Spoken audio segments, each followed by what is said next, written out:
So, good afternoon. Thanks for your time. I know it's quite heavy after lunch. We have a 50-minute talk. So today we're going to talk about Kubernetes networking with SRv6 and Contiv VPP. It's another way to think about Kubernetes networking. My name is Ahmed Abdesalam. I work for Cisco Systems. I have with me Rasto, who works for Pantheon, and I have Merrick, who works for Intel. And this is going to be a joint talk. So our agenda for today, we will go very briefly on Kubernetes networking. Fortunately, we have two talks before, so this part was covered. And we will talk about SRv6, some introduction to the technology, and also how it can work with Kubernetes networking. And Rasto will cover the Contiv VPP part, and Merrick will go into the acceleration of SRv6 using the Intel SmartNIC. So Kubernetes networking, just in one slide. So Kubernetes doesn't do anything for networking. It basically offloads this function to CNI plugins. And those CNI plugins are supposed to do two main functions. The first one is connectivity.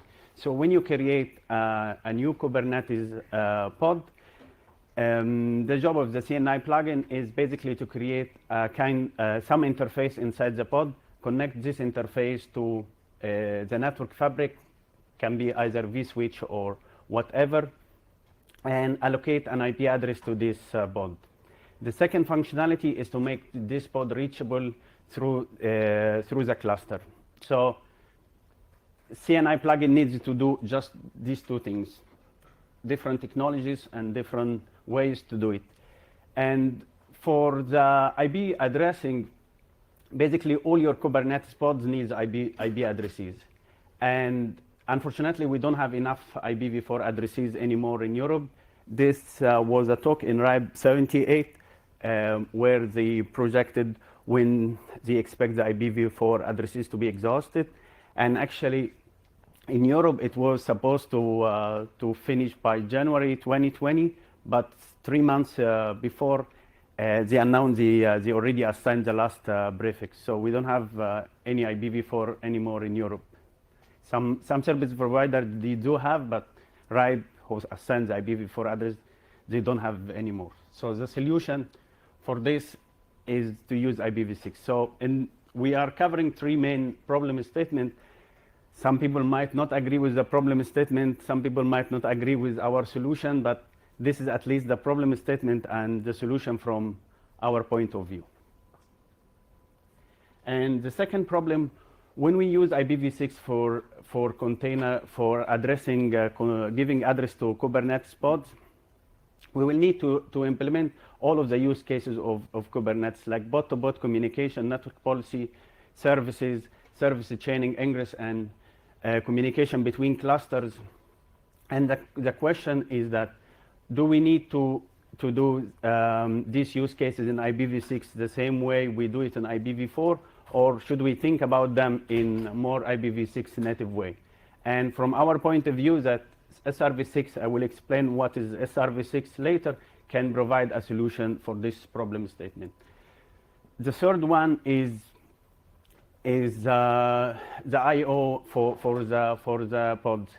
Some kind of workload, they need very fast I/O. You need to have a lot. Your pods are required to process like a lot of packets per second. So how would you provide this I/O to the Kubernetes pods?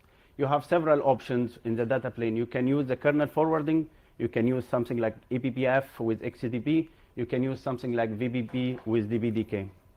And from our point of view, again, for this, we think that VPP is a solution for that, or you can have also some way, depends on your use case, you can have a kind of accelerated way to use VPP. And on the right, I show some numbers of some comparison between the forwarding of the Linux kernel compared to VPP, and in the second diagram is the VPP when you use it as in software, or when you offload it to a SmartNIC. So what is SRv6? SRv6 basically is a source routing mechanism. So you define the path or the forwarding path of the packet at the source. how you do it, you attach to the packet a list of instruction or a list of endpoints that needs to process this packet. These endpoints, we call them segments or SRv6 segment. And each segment should have a segment ID. And segments can have two different meanings. One meaning can be a topological segment, like going to node 1 or 2 or 3 before reaching the destination, or it can have like a service meaning or NFV meaning by going to function 1 or service network function 1 and 2 and 3 before reaching the destination. And what SRv6 can provide you, first is scalability. Since you push the packet path at the source, you basically remove all of the states from the fabric of your networking. And with SRv6, you can eliminate some of the protocol you already use, like for traffic engineering use cases, if you need to traffic engineer inside your network fabric, for some use cases like service chaining and for overlay. And it gives you end-to-end connectivity.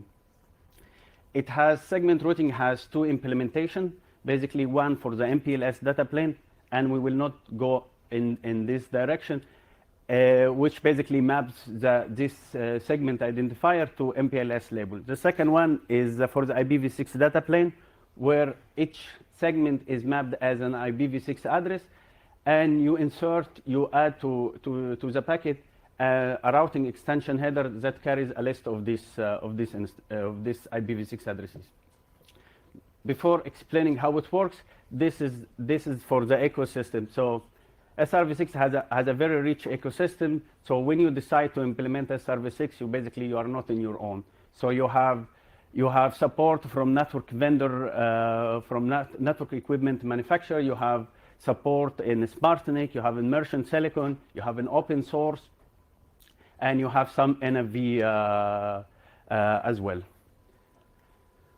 So SRv6 is defined basically as an RFC, as a draft in the IETF, and basically it defines what is a network as SRv6 network programming. The SRv6 network programming is a model where you encode in the packet the processing bus. And as we said, this will be implemented as a number of segments.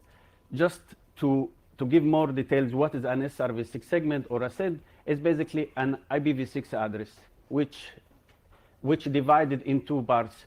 The first is the locator, which node should process the packet, and the second one is the function, which function I should execute on the packet at this node. And here how your packet looks like. So you get your normal payload, it can be IPv4, IPv6, TCP, UDP, whatever, and then you encapsulate this packet into an IPv6 encapsulation. And in this IPv6 encapsulation, you carry a list of segments that basically define the path of the packet. And each node, when processes this packet, it will update the destination address with the next node that should process the packet. So here I have, I need the packet before reaching the destination to go through 3 nodes inside the network or inside my Kubernetes cluster. So I will encode the IDs for this node, and every time I process the packet, I just update the active segment pointer to be the next segment, and which be carried in the destination address of the packet. And this is how the segment routing header is defined in the IETF. So basically, it has some common fields as any routing extension header, plus the SID list or the path of the packet, which encoded as IPv6 addresses. And there are two main types of behavior that you can execute in the packet. The first one, what we call the head end, this is where you do the encapsulation. So you have two flavors. Either you want to do layer 2 networking, so you encode the layer 2 frame inside the SRv6 encapsulation, or you do layer 3 by encoding the IPv4 or the IPv6 traffic. And the other behaviors, these are the ones you execute on the node defined in the packet header for several use cases. Some use cases like traffic engineering, some for just overlay if you need to connect to Kubernetes worker nodes, and some other for service chaining. And this is just, I will give two examples. One is for overlay. So I have considered this green overlay as two Kubernetes pods. So they need to speak to each other through the network fabric. So this is a Kubernetes node, and the other one is on another Kubernetes node. So basically you encapsulate the packet into SRv6 encapsulation. But for some use cases, someone might need to do some traffic engineering inside the fabric. So you get your Kubernetes node connected to a data center fabric, and in this data center fabric there are some I need to take a faster path to go to the other node, or a low latency path. So you can enforce this kind of path by adding a new segment to this. So the low latency path here is not the one directly from 1 to 2, but if you go 1, 3, 2, this is a low latency path. So you can enforce this also inside the fabric. I will do 2 slides on the Kubernetes with SRv6, and then I will hand it to Rasto to speak about the support of SRv6 in Contiv VPP. So what you have now for Kubernetes networking is basically for each. When you want to implement load balancing, or i.e. Kubernetes service, you rely on some feature in the Linux kernel, like the Linux IP tables net, or if you use a CNI plugin that uses VPP in the data plane, you use the VPP net engine. The same for port forwarding. For the network policy, as mentioned in the previous talks, people use the Linux IP table firewalls, or people using VPP, they use the VPP ACLs. For overlay, you get different protocol like VXLAN, IP and IP. Each CNI plugin support one protocol or another. And for some use cases, for example, for service provider, when they want to do some service chaining between the pods, the way they do it, they create different tunnel and they try to stitch these tunnels together. And the result of this model, that you get kind of net everywhere.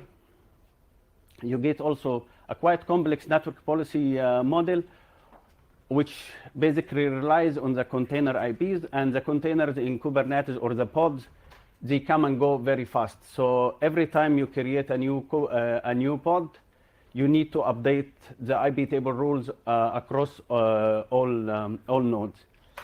Plus, IP tables, as people mentioned before, was not designed for this very fast forwarding.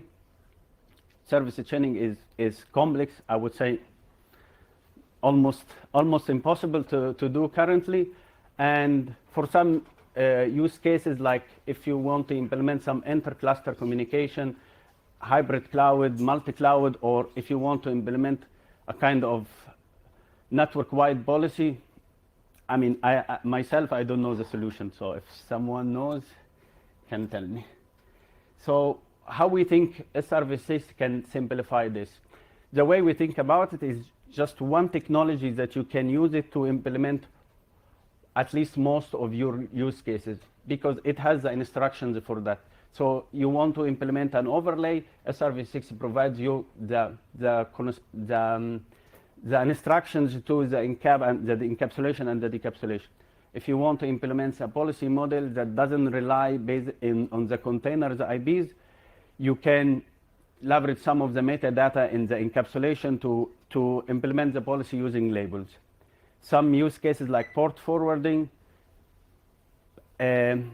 by assigning an IPv6 address to each application. There was some good slides from Facebook on this, but I forget to add the link. And for load balancing, you get what we call segment routing policy, which you can have multiple backends, which basically does this without having to do net. And service chaining, you get service chaining out of the box because you have an extension header where you can encode the bus of the packet. So you don't need to create several tunnels and try to stitch them. You can encode the bus of the packet from the beginning. And for the other use cases, you can leverage the SRv6 and some control plane like network service mesh. I will just cover one use case, is the network policy. If you want to implement a network policy on a scale, that basically does not rely on containers in container IPs. So here, just these two parts, the blue part is within your Kubernetes node, and this green part is across your data center fabric. So we will use. So I have two containers. So I have my Kubernetes cluster is implementing workload from several tenants or from several application tiers, and I want to implement a policy between those different groups. So the way I will do it, I will encode. I don't want to implement it based on the container IP, because this way, every time I create a new container on this node, I have to go to all of the other nodes and update the IP table rules or the ACLs there in order to block the traffic. So that I need to have a kind of a common identity to each container or to each group, and based on this identity, I can filter the traffic. So the way we do it here, when you do the SRv6 encapsulation to send the packet across the fabric from one Kubernetes node to another, you encode the source of the packet. So this packet that comes from the pod R1 is coming from the group red. And when you remove the encapsulation at the other node before handing the packet to the other container or the other Kubernetes pod, basically you compare the source group of the packet to the destination group or the group of the destination destination. So what this gives you better than the IP table rules or the normal firewall rule. Basically, you get a scalable network policy, because now your policy does not rely anymore on the container IP. So my policy table will only have some rules based on the group. So I have group red. When group red wants to speak to group blue, I accept the traffic. But when group red wants to speak to group green, I drop this traffic. Say I added a different Kubernetes node, and I added different new pods from group red or group green, my policy table will not change, because each packet will come with the label or already identified, and I will just filter based on this. Second is integrated inside your overlay, so you don't need to implement a new technology to do policy. You don't need to use a new firewall to do the policy. The policy is already implemented inside your overlay. The third is independent of the container IPs, because basically it relies on the groups of the containers. And with this, I will hand it to Rasto to speak about the SRv6 and Contiv. Yeah, thanks, Ahmed. Yeah, so before I go into SRv6 in Contiv VPP CNI, I would just tell you some details about Contiv VPP. So Contiv VPP is yet another CNI, but this one uses VPP as its data plane, leverages DPDK to access the network interface, and has the kube proxy fully implemented on VPP for network policies and services as well. It is production ready, passes all Kubernetes conformance tests, so we can use it as any other CNI. But apart from that, it is really good for different cloud-native networking deployments, meaning if you want to deploy some network functionality as a set of microservices running in Kubernetes. For those, we have features like we allow multiple network interfaces per each pod, and actually different kinds of interfaces. We have support for multiple isolated networks, L2 or L3. We do have support for service chaining between the pods for CNF deployments.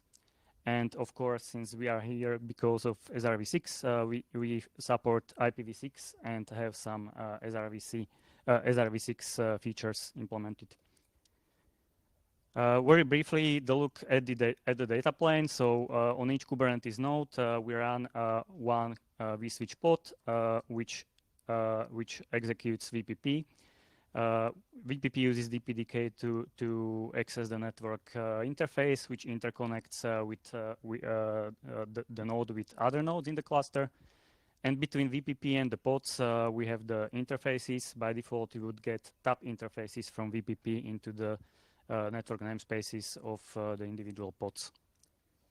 Between the nodes, we by default use VXLAN tunnels, and we'll see what we can do with SRv6 instead. This is one of the features that Contiv VPP implements for CNF deployments. So let's say we have two CNF pods which need to talk between each other, let's say on L2 level. So they can have first network interface connected to the default pod network, and they can have additional network interfaces connected to additional networks. The way you define this in Contiv VPP is that in order to connect multiple interfaces towards the pod, you used Contiv VPP annotation custom if where you can define the name of the interface in the pod, type of the interface, and the network where you want to have it connected. The types that we support currently is the tab interface between VPP and the pod, then VIT interface, and MEMIF. MEMIF is memory interface, which can be used in case that the CNF supports that, and it allows to forward the packet between the vSwitch VPP and the CNF through the shared memory, so bypassing the kernel. This is another use case of CNF deployments. In this case, we again have pods with multiple interfaces. In this case, they are MEMIF interfaces, and we want to have them connected in a chain. So we want to have a chain which starts in pod CNF1, goes through the pod CNF2, and ends in the pod CNF3. Those pods can be running on any node in the Kubernetes cluster. So once you define this kind of service function, as shown on the right side of the slide, you just refer to the pod labels as in Kubernetes services. Then you refer to name of the interface which you have given in the pod spec, and you basically define the service chain as an ordered list of these pods and their interfaces. This is an implementation which uses L2 cross connects to create the chain. So the chain in this case is L2 based, based on cross connects on the same VPP vSwitch instance, or cross connects between the VXLAN tunnel and the interfaces when we need to go multi-node. We'll see again later what we can do for the same use case with SRv6. And this is just an extension of the previous case to show that you can chain the interfaces not only between the pods, but you can also chain with some external BPDK interfaces or sub-interfaces. Okay, let's go on SRv6. So by default, if you deploy Contiv VPP CNI, you have IPv4 networking. You can switch that to IPv6, and then you can optionally enable SRv6. And once you enable SRv6 in IPv6 deployment, what you get by default automatically is that instead of the VXLAN tunnel overlay between the nodes, you would get an overlay with SRv6. So whenever a pod on the node 1 needs to communicate to the pod on the node 2, the packet is steered into an SRv6 policy based on the destination IP subnet of that node. The SRv6 policy would have a segment list which would contain just one segment which identifies the other node where the packet needs to traverse. Between the nodes, the packet is encapsulated with SRv6 header. When it comes to proper node, it is decapsulated in the DT6 local set function, which does the SRv6 decapsulation and table lookup in IPv6 table, and then forwards the packet towards the destination pod. The other thing that you can optionally enable in Contiv VPP, if you have SRv6 deployment, is Kubernetes services implementation with SRv6. So for IPv4, we implement Kubernetes services as most of the CNIs using the network address translation and load balancing after NAT. With SRv6, we can actually get rid of the network address translation. And the way we do it is that whenever a pod needs to talk to a service, which is actually a set of backend pods that act as a backends for that service, we want to somehow load balance between the pods. And with SRv6, we again, let's say that pod 1 wants to communicate with some service endpoint, and in this case, the service endpoint can be either pod 2 on the same node or the pod 2 on the other node. So let's say we have a cluster IP Kubernetes service, so it is a virtual IP address. When the packet from the pod 1 comes to the VPP, we steer that packet into an SRv6 policy based on the destination IP address, cluster IP. And then the SRv6 policy in this particular case would have 2 segment lists. One would be path towards the pod 2 on the same node, and the other segment list would be the path towards the pod 2 on the other node. And we basically load balance between those 2 segment lists. In case of the same node, the segment list would have just one segment inside of it, and that would be the local seat with decapsulation of SRv6 and cross-connect towards the pod 2 interface. In case if it is load balanced to the other segment list, that one would have 2 segments in the list. The first segment would local seat end, shown on the node 2. And the other one would forward the node towards the pod 2 interface. And the third thing that we can do with SRv6 is service chaining. So I've shown the service chaining based on cross connects, and this is another way of doing that with SRv6. We implement only snake-based service chains. So whenever traffic needs to traverse through multiple CNFs, we always need to go to VPP and then to the other CNF. We cannot go directly. That is the limitation of Contiv VPP's CNI currently. And whenever you want to use SRv6 for service chaining, you use the exactly same APIs as I've shown for the L2 cross connect service chain. So how it works with SRv6? So let's say that this is our chain that we want to achieve. So we want to have one CNF pod which would act as input. Whenever a packet comes out of that CNF, we want that packet to go to CNF1 pod, from there to CNF2 pod, and from there to CNF output pod. How it is rendered into network configuration with SRv6 in Contiv VPP is this. So first we steer the packet based on, let's say, destination IP into an SRv6 policy, which in this case would be a little bit more complex. It would contain a single segment list with multiple segments. Each segment does its job in this path.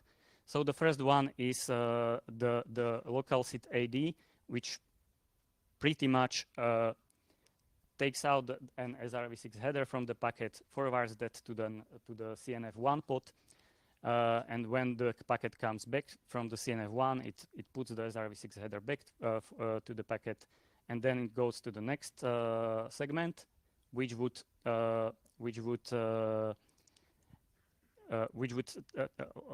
the packet traverse to the proper node. That would be the local seat end on the node 2. And from there, it goes to another local seat AD. Again, there is decapsulation from an SRv6. The packet goes to CNF2. When it comes back, again, encapsulation and goes to the next segment in the list, which would be eventually the local seat DX6, which just forwards the decapsulated packet to the CNF output. One nice thing that we can do with SRv6 rendering of service chains and cannot do with cross connects is that we can have multi-path rendering of chain. So in case that we have multiple pods that match the pod selection criteria defining the SRv6 API definition, we can create multiple chains and load balance between them. And of course, all of this works even on multi-node, even if none of the CNFs runs on that particular node. If CNF input 3 would be the input pod, the traffic is steered into an SRv6 policy, and from there it goes to the proper node with CNF1 or CNF11 or 12, and then the rest of the chain. Everything works dynamically, so if you let's say shut down one of the nodes, the CNF would reschedule on a different node, and the forwarding through the chain still works. Okay, this would be it. So thanks. And now we take a look at how we can accelerate SRv6 with SmartNICs. Okay, can you hear me? The microphone works? Okay, thank you. Okay, I want to talk here something about the accelerator. This conference is mostly about the software, but I want to talk something about how we can use the hardware to making software working faster, yes, and making our implementing faster, yes. This January, I visited our spiritual home, the Computer History Museum in Mountain View. I found the first network card, yes, what was created over the world, yes. So it is like on this picture, yes, maybe it is not clear. And I use this one to explain what is our accelerator with the FPGA, which is exactly this, which is that hardware making exactly some function like this first card, yes. We're connecting here the network interfaces and we're trying to push some traffic to the host, yes. It is just the, and our accelerators can make the multiple functions, and by default it behaves like this card, yes, it's doing nothing, but with this accelerator we can do some more complex things, yes. Why we should do some more complex things, yes? Because, for example, our colleagues from Cisco is implementing that a lot of the new protocols, yes, which provides some bottlenecks to the hardware processing. Ahmed explained us that how looks like the SRv6, and normally when we have the normal card without any acceleration, this network card should do all the packet processing, going through the, for example, parsing of the headers, making the decision of the headers. With every header, we should make the forwarding decision. We should make a lookup, next lookup, next lookup, next lookup. Yes, it is. When we want to do work, make this on the server layer, it is that quite complex, even for the very good software like the VPP is doing. Yes. And it is the reason to including the accelerators. Yes, we have in our models, we have here the model when we making that some connection of the two VNFs or the two containers, yes, through the VPP, when we want to accelerate or want to process the segment routing traffic faster. Yes. And the problem with the packet processing is that because of the number of the lookups, what we are doing inside of the software, the less packets means less packets or the shorter packets means more problem and have more impact on the performance. Yes, of course, when we are using only the video traffic, or we, for example, streaming only the YouTube or some, it is not a big problem. But for example, when we are going to the world of the IoT or the shorter packet of the voice, it's still that this problem of the packet processing is going to be bigger and bigger problem. What we are doing in this operation. Yes, this picture presents how we are working without the accelerators. Yes, it is just the inside of the card. We are doing not accelerators, so all the SRv6 processing is doing in the VPP router. Yes. And it is nothing more. Our card accelerator works like the normal NIC card. Yes, it is nothing happens here. In the accelerated model, we have exactly the same model, but we're pushing the part of the acceleration. I don't say that we're pushing everything. Yes. The FPGA and the hardware accelerators in this model is not the, for example, model which can do everything. Yes, that we are making the accelerator, and this accelerator still working with the VPP router. But the sense of the acceleration is to make the job of the VPP router, software VPP router, faster. Yes, to limit number of the lookups. Yes, inside of the hardware. And additional problem what we're solving with this model, not connecting the VM or the VNF or the container directly to the FPGA in this model, is to management. Yes, our card in this model or our FPGA is hidden inside of the VPP. So from the user point of view, whatever software we are using for the managing, like the Contiv VPP, which is the very good example, it is invisible to this software. Yes, to the user. Yes.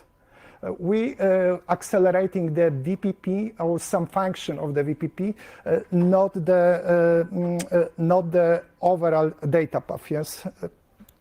It also, in our models, our FPGAs today are quite limited in the space, and of course, we couldn't put all the internet here in the FPGA, and it also helps us to limit our acceleration to the model where is really necessary. Yes, to limit the functionality, what is really necessary and the most useful.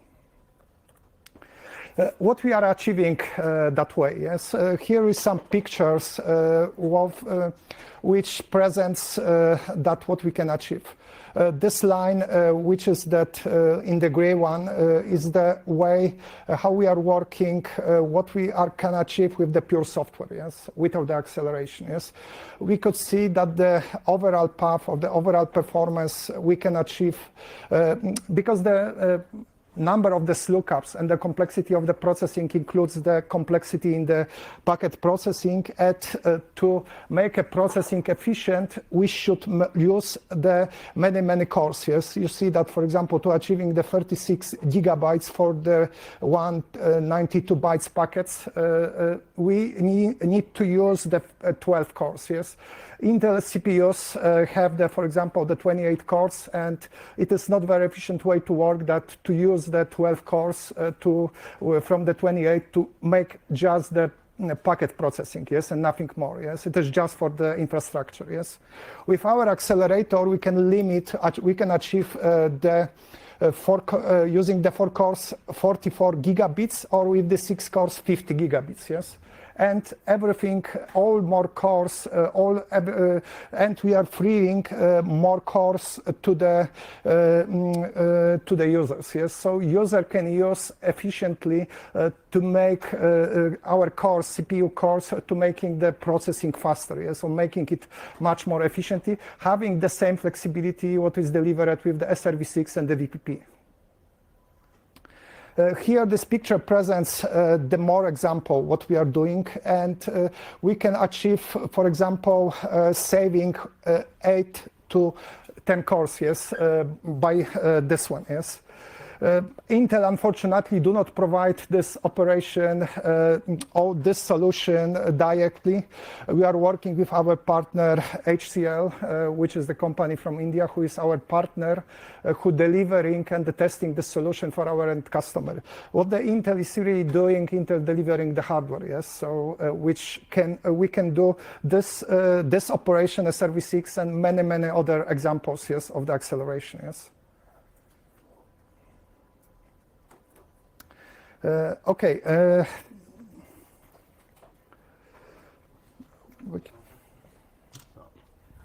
Again, thanks Rasto, and thanks Merrick. So just to conclude, as we say, like Kubernetes does not provide any solution to networking.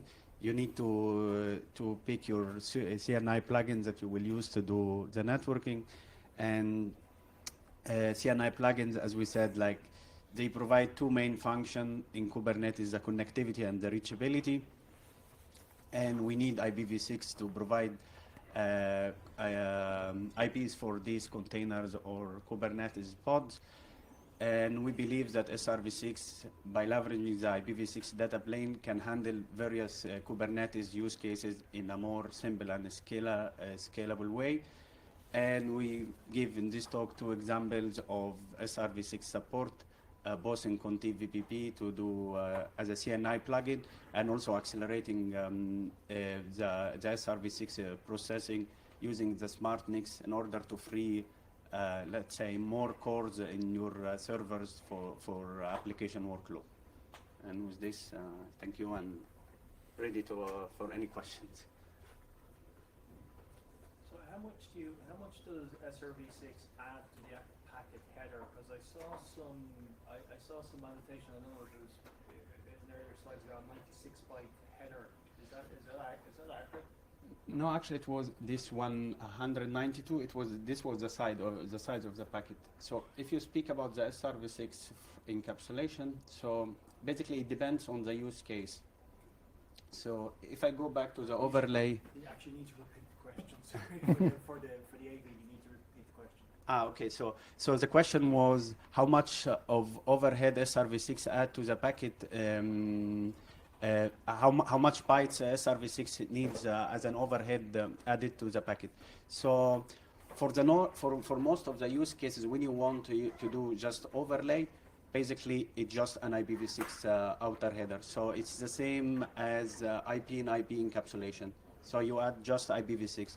If you want to implement some more advanced use cases like traffic engineering, for example, when you need to send the packet through several nodes. So in this case, you will need to have an SRv6 header as well, and based on how many nodes you need to process the packet. How many bytes does each node add? Well, actually, it's how many nodes you need to address in the past. So I'm sending traffic from X to Y through 1, 2, 3.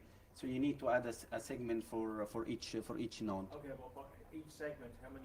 As an IPv6 address, because the nodes are IPv6 addresses. Each segment is a 16-byte Yeah. extension header file size. Okay. Yeah. Okay. I think about this encapsulation, the question was more how much of the original packet, it goes out of container, do you preserve the Ethernet header, or do you preserve the original IP header?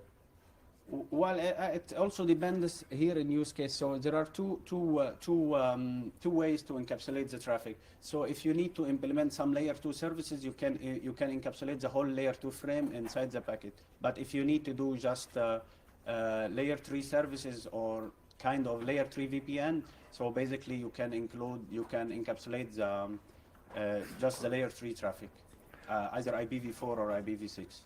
SRv6 defines different models for the application of the container, which is the SRv6 aware, and it is the SRv6 not aware. Yes. So when there is the SRv6 not aware, the hardware of the VPP just strip the the SRv6 header, and when the packet is sent out, it adds it again. So the tunnel of the SRv6 tunnel is not visible to the to the application. Yes.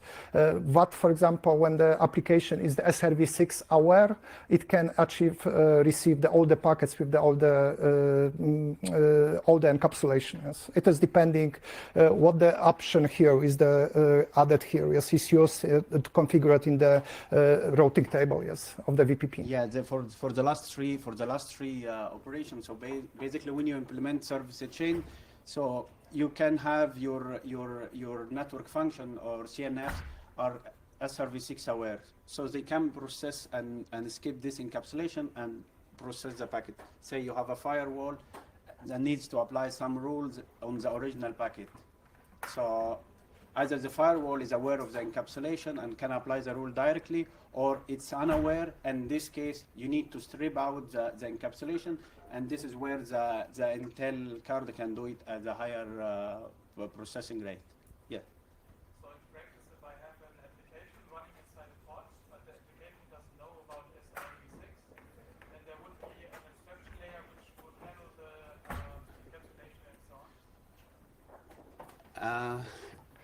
time is out. So I will take it offline. Repeat the question. I can repeat the question. Oh, sorry. So basically, the question was if the application is SRv6 unaware, and will there be a way or a layer between the application and the network that handles the encapsulation? That's true. So if your application is not aware of the SRv6 encapsulation, there are 3 different ways of doing this kind of proxy between the application and the infrastructure. But if your application is aware, we'll process it directly. One more question and that's it. Yeah. Yes. So there was some discussion recently that Cisco had proposed a bunch of non-standard SRv6 extensions that Linux had not yet implemented. Does this all work with the standard tags that are, or does it require some of the special extensions? Well, I'm not sure which part exactly are you referring to, but from the slide here, all of this at least up to here, all of this behavior are supported in the Linux kernel. Okay. So for the proxy behavior are implemented currently as a Linux kernel module.